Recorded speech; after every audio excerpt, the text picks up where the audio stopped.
Vamos imaginar que você é um cara que faz manutenção de um determinado tipo de veículo, de carro, e você tem em mãos um livro de alguém que escreve sobre o assunto. Aí o cara começa o livro dizendo que toda pessoa que dirige um carro e não sabe fazer a manutenção é uma pessoa que não deveria dirigir. Digamos que ele tenha essa visão filosófica, né? E aí você logo de cara fala assim, cara, não tem nada a ver comigo, eu não penso assim. Eu quero arrumar carro, eu quero fazer manutenção de carro, mas eu não concordo com isso que ele está falando. Então é uma filosofia, aquele autor tem uma filosofia que você não concorda. Ok. Aí no segundo momento você primeiro tem aquele impacto assim, não gostei, não é isso que eu penso. Beleza.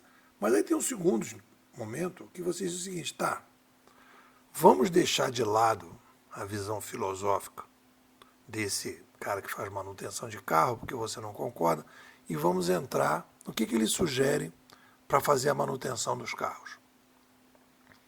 Então, você tem, em todo livro que você lê, você tem uma visão filosófica e uma visão metodológica. Por exemplo, quando eu li o Mark Mason, eu tive um afinamento, então eu comprei a visão, o paradigma filosófico do Mark Mason, que eu chamo de sucesso endógeno. Ele defende um sucesso endógeno, que é mais construído de dentro para fora do que de fora para dentro, né? E fui ver o que ele sugere para que você possa ter o tal do sucesso endógeno, mais de dentro para fora do que de fora para dentro. Quando eu fui apresentado a Napoleão Hill, esse livro Pensar Enriquece, logo de cara eu tive essa sensação, estou terminando aqui a análise do livro, logo de cara eu tive essa sensação como se fosse aquele cara do autor de Carro. O Napoleão Hill, ele entra com a filosofia de que todo mundo tem que fazer dinheiro, todo mundo tem que ter uma fortuna, como se todo mundo que dirigisse um carro tivesse que fazer a manutenção do carro. Ele generalizou uma sensação que ele tem, ou que determinados mecânicos de carro têm, e diz que todo mundo teria que ter aquela mesma sensação. Aí ele vai, o Napoleão Hill, vai entrevistar as pessoas que fizeram grandes fortunas. Que, na minha opinião, se você entrevistar as pessoas que ganharam o prêmio Nobel, né, as pessoas que foram campeões de golfe, você vai ter lá uma mente que tem uma preparação para aquele tipo de atividade, em que elas, esse sucesso endógeno tem tudo a ver com aquilo que eles conseguiram. O cara do golfe tem os sacrifícios que ele faz para jogar golfe, o cara que fez as grandes fortunas tem os sacrifícios que ele fez para conseguir as grandes fortunas, e por aí vai. Então, o Napoleão Hill, ele é um autor prolífico. Ele lembra, para mim, das leituras que eu fiz aqui, o Taleb. Existe uma diferença entre o Taleb e o Napoleão Hill. O Taleb é prolífico também. Prolífico vem de prole, de muito produtivo, de fecundo, né? Fecundo, de fecundação. Então ele tem muita coisa para dizer, o Napoleão Hill.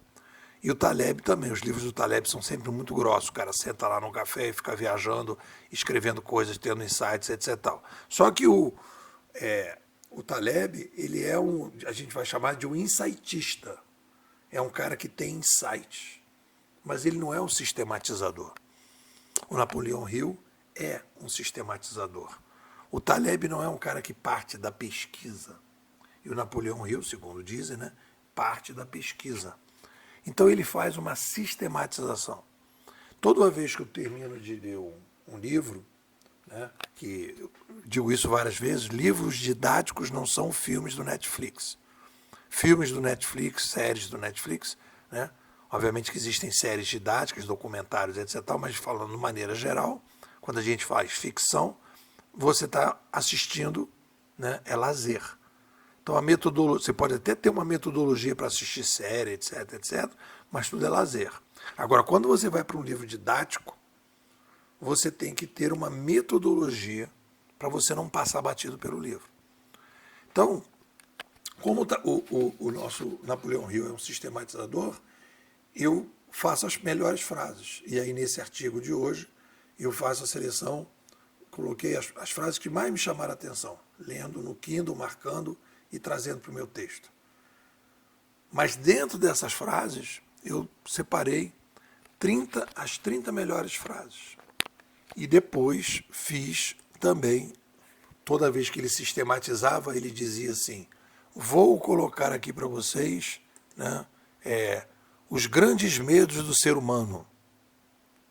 Medo da morte, da velhice, da doença, da crítica, da pobreza e do desamor. Repetindo, da morte, da velhice, da doença, da crítica, da pobreza, do desamor. Botei no mapa mental. Então isso é uma coisa, por exemplo, se você vai fazer uma atividade com os empreendedores e tal, essa é uma discussão. Por exemplo, o medo da crítica, para você poder ter sucesso, seja ele exógeno ou endógeno, você tem que superar a crítica. Você tem que conseguir separar a crítica saudável da crítica tóxica, daquele cara que está com inveja, daquele cara que não tem consistência no que ele está falando, daquele cara que não está com inveja e tem consistência. O mesmo cara que está com inveja e não tem consistência, às vezes ele me dá uma dica. E aí você pega essa dica e vai em frente. Né? Depois, fraquezas a serem evitadas. Procurar culpados externos, não persistir, procurar atalhos, ter medo de críticas, procrastinar, não se responsabilizar, não saber o que se quer, não estudar. E por aí você vai trabalhando. Né? E das frases, né? Frases ótimas. Até um cachorro ou cavalo sabe quando o dono não tem coragem. A sua mente sabe que você não está indo atrás daquilo que você acredita, daquilo que você deveria fazer para que ela se sinta feliz. Né? Procure deliberadamente a companhia de pessoas que o influenciem a pensar e agir por si mesmo. Aquelas pessoas tóxicas que ficam do seu lado, em que em vez de ajudar você a ter o seu sucesso endógeno ou exógeno, estão te atrapalhando. Deem uma olhada, vale a pena. É isso. O que vocês dizem?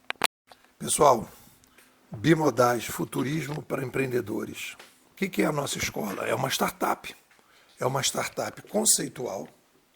E o nosso foco principal é a formação, né, de formadores para o empreendedorismo.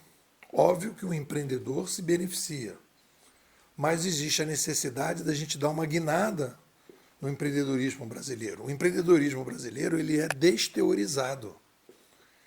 A gente não entende o que é uma revolução de mídia, a gente não entende que uma revolução de mídia vem de um aumento populacional. E a gente não entende que, quando a gente aumenta a população e faz uma revolução de mídia, a gente inicia um novo modelo de comando e controle. E esse novo modelo de comando e controle abre espaço para novas organizações que vão promover a descentralização, a reintermediação.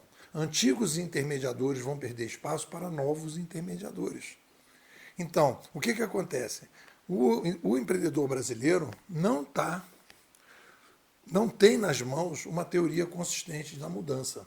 E sem uma teoria consistente da mudança, o que ele vai fazer? Ele vai criar startups muito mais incrementais do que disruptivas, muito mais locais do que globais, porque a gente tem aí demandas parecidas com o Brasil, na China, na Índia, na Rússia, em outros países que cresceram que nem o Brasil, em que você, resolvendo o problema do Brasil, você pode exportar isso.